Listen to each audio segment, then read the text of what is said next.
Noah pestered you a lot about a song. There was one song, and he was like, "Hey, this is about like heartbreak." He was like, "This is a song about like you breaking up with somebody, right?"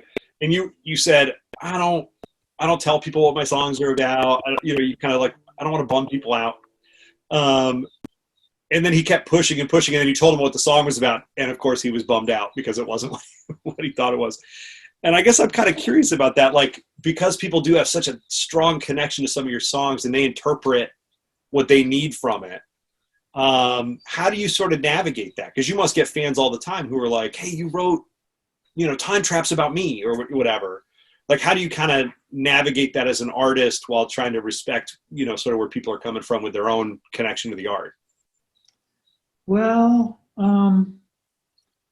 I mean, most of the songs aren't really about anything, Most of them are sort of kind of random lines that sort of fit together just because they're in the same song, The songs themselves are very rarely like about one thing. Maybe like Randy Describes Eternity is about one thing, or Twin Falls. There's like a couple of examples, but most of the songs are just a collection of words, that could have ended up in other songs.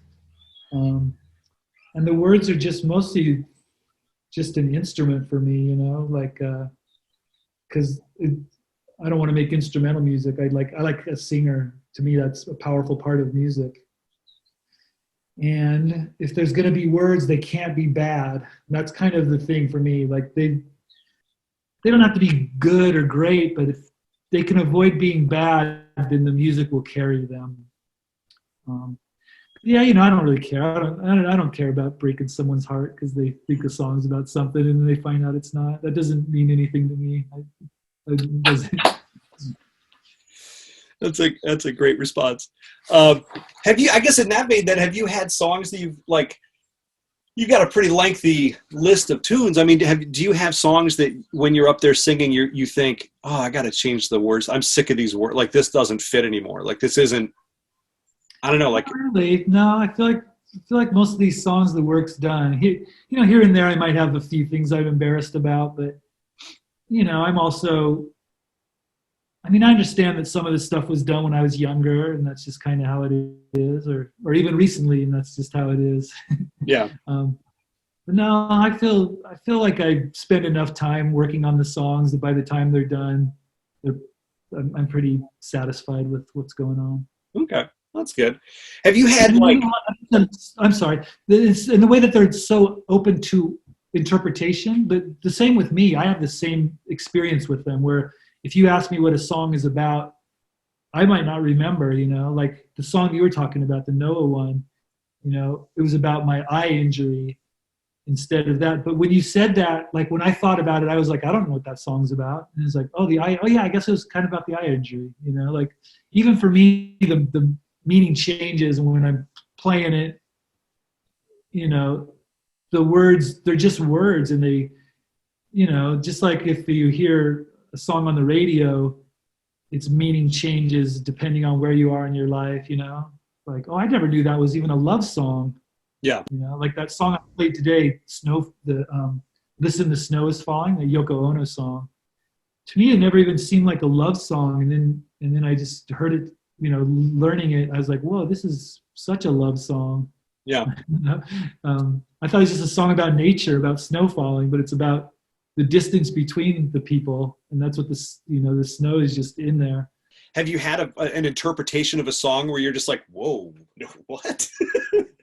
I'm sure I have. Like, nothing comes to mind right now, but yeah, of course. Yeah. I remember when Keep It Like a Secret came out, someone started, it was before the internet, but maybe in a magazine or something, someone wrote something about it being about Watergate or something. And so that kind of was a thing for a little bit. People would ask me about that. And I never even read the article. I don't even know what it was about or how they got that at all.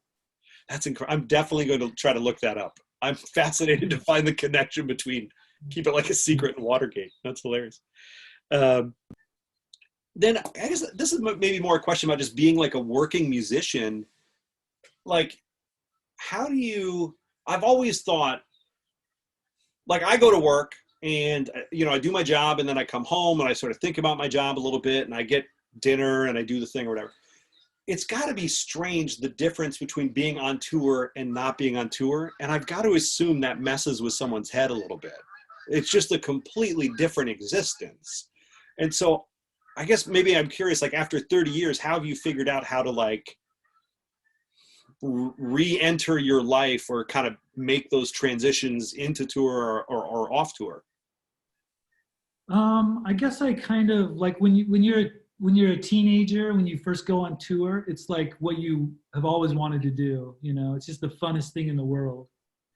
And I just sort of did everything I could to try to hold on to that feeling.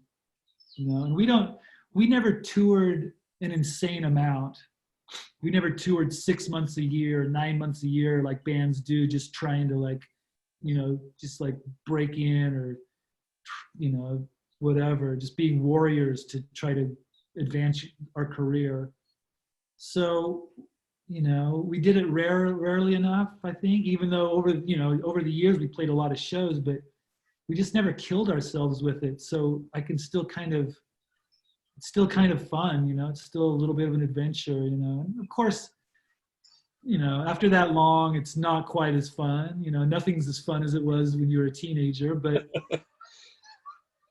it's still special. And, I still appreciate it a lot. It's still a really fun and magical thing. And, and that's a fun part too about playing with different people is that, or going on tour with opening bands that haven't, been out on tour a bunch or whatever, because you kind of feed off of their energy and excitement, Yeah, that makes a lot of sense. Excuse me. I think you've got a great reputation for always like, was a little bit different, but I feel like every show I've been to, I always like I always like to catch the opener. Like I'm a big fan of opening bands because I think you discover so much great music that way. And I'm always impressed that like 9 times out of 10, I see you in the audience checking out the opening band as well, which I think I imagine they appreciate quite a bit too. Yeah, I'm like you, I like to go to shows and see bands, and we invite the bands that are on tour with us. There's a handful of times where our booking agent might have ask us if we'll take a band out on tour, and usually I end up loving those bands too. Yeah, I love going out and seeing music, and most of the bands we tour with are bands that I want to see play every night, and that's why they're out on tour with us. So you still get a kick out of, like you said, you're 50, so you still get a kick out of going to shows. You still enjoy, like, even though it's been your job and your career and your thing, you still can be in a dark room, people playing music, and you're just psyched. I think I like it more and more. I think the older I get, the more I like it. I think I'm just able to appreciate it differently or something. I think I was so picky when I was young, and now I'm not as particular, and I can find something to enjoy with almost any band. There's always just like some part of it to latch onto and pay attention to and be moved by. Yeah, I think just like the variety. I think I used to think different bands kind of sounded the same. Now I don't think anyone sounds like anyone else. If someone is playing in a cover band and trying to rip off someone, they still don't sound like them. Yeah. And they still don't look like them. They don't move like them. So it's, unless something's just horrible. Of course, there's plenty of just horrible stuff out there. But Any band that's at all cool at all, I can enjoy.